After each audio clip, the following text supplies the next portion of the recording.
I'm 25 years old, and today I realized that to my parents, I wasn't a daughter.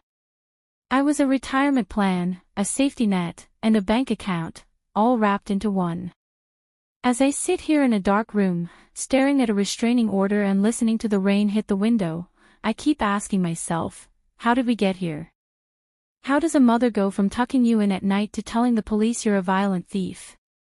How does a father look at his oldest child and decide her life's work is worth less than his youngest child's smallest whim?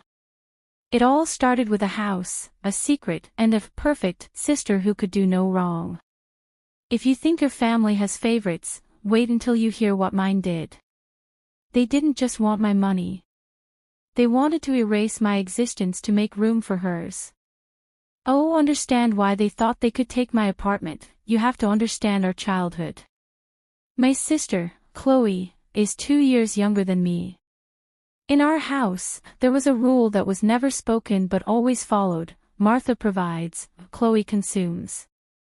I remember my 10th birthday. I had been begging for a bicycle for a year. I'd even done extra chores for months to earn it. When the day came, there was a bike in the driveway, a beautiful, blue mountain bike. My heart soared. But as I ran toward it, my father put his hand on my shoulder. "Wait, Martha," he said. "Chloe tried it out this morning and she really loves it. She's been so anxious lately with school, so we decided to give this one to her. You're older, you're more responsible, you can wait another year, right?" I spent my 10th birthday watching my sister ride my gift until she got bored and left it out in the rain to rust. Then there was high school. I worked at a local diner starting at age 15. Every paycheck I earned, my mother would hold for me in a savings account. Or so she said. When it came time for my prom, I asked for money to buy a dress. My mom looked at me with genuine confusion and said, "Oh, honey, we had to use that money to pay for Chloe's private tennis lessons. She has so much potential. You have a job, surely you can just work a few extra shifts for a dress." I went to my prom in a borrowed, oversized dress that smelled like mothballs, while Chloe sat at home in a designer tracksuit, complaining that her tennis instructor was boring. The dynamic was set. I was the strong one. The one who didn't need praise. The one who was expected to be a pillar of salt while Chloe was treated like a delicate glass figurine. If I got a 98 on a test, my dad would ask where the other 2 points went. If Chloe managed to wake up on time for school, they'd practically throw her a parade. I didn't go to the expensive out-of-state colleges Chloe went to, and dropped out of. I stayed local, worked 2 jobs, and studied until my eyes bled. I became an architect. I lived in tiny, moldy basement suites for years, saving every single cent. I didn't go on vacations. I didn't buy new clothes. I had one goal: security. 6 months ago, I finally did it. I closed on a modest 1-bedroom apartment in the city. It was my sanctuary.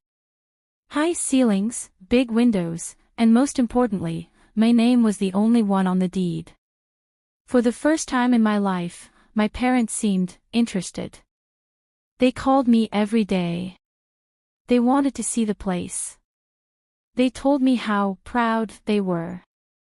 I was stupid. I thought, finally. They see me. Last Sunday, they asked to come over for a family celebration. They even said they were bringing a cake. When they arrived, Chloe was with them, looking uncharacteristically smug. My mom set a bakery box on my new marble countertop. "Open it, Martha," my mom chirped. I opened the box. My smile froze. The cake was beautiful, decorated with tiny edible baby shoes and pink ribbons. The writing in the center said, "Chloe's new beginning, welcome home." I looked at my mother. "I don't understand. Chloe is moving." My father stepped forward, clearing his throat. "Martha, we have some incredible news. Chloe is pregnant." The father, well, he's not in the picture. He's a deadbeat. But Chloe needs stability. She can't raise a baby in our house, it's too far from the hospital, and there are too many stairs. Okay, I said, my heart starting to race. So where is she moving? Here, my mother said, as if it were the most obvious thing in the world. We thought about it, and it's the perfect solution. You're so successful, Martha. You have a great career. You can easily get another loan or rent a place. But Chloe. She needs this. For the baby. We've already started packing her things. We can have her moved in by Friday. I felt a coldness spread through my limbs. You want me to give my sister my apartment? The one I spent 5 years saving for. We're not asking you to give it to her, my dad said, his voice dropping an octave, becoming stern. We're asking you to do your duty as a sister. You've always been the lucky one. You have everything. Chloe has nothing. Don't be so greedy. The conversation devolved into a nightmare. I told them no. I told them it was impossible. I told them I worked for this, and Chloe hadn't worked a day in her life. That's when the gaslighting started. It's a tactic they've used my whole life, but this time, it was lethal. How can you be so selfish, my mother hissed. After we raised you. After we kept your secret all these years. What secret? I shouted. The fire, Martha, my father yelled. Don't act like you don't know. When you were 14, you almost burned the house down. You left the stove on, and Chloe got burned trying to put it out. She has that scar on her arm because of your negligence. She lost her confidence because of you. She struggled her whole life because of the trauma you caused.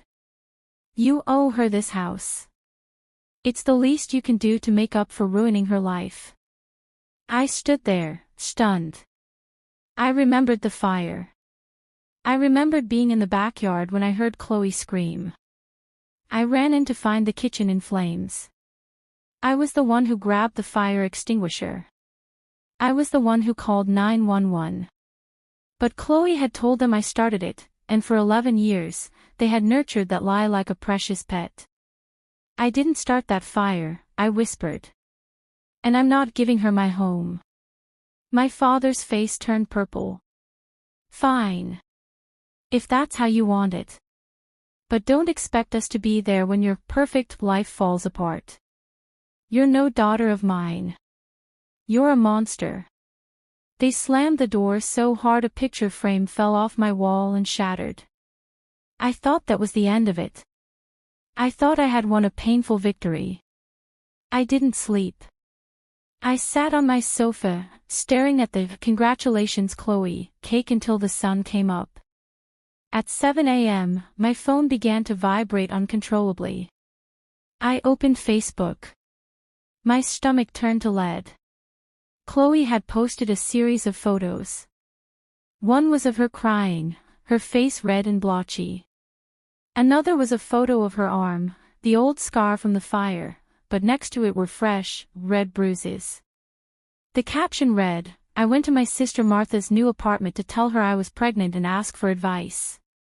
She flew into a rage. She told me I was a burden and a parasite. When I tried to leave, she grabbed me and threw me against the wall. She even tried to take the heirloom necklace Grandma left me. I'm at the hospital now. I don't care about the bruises. I just hope my baby is okay.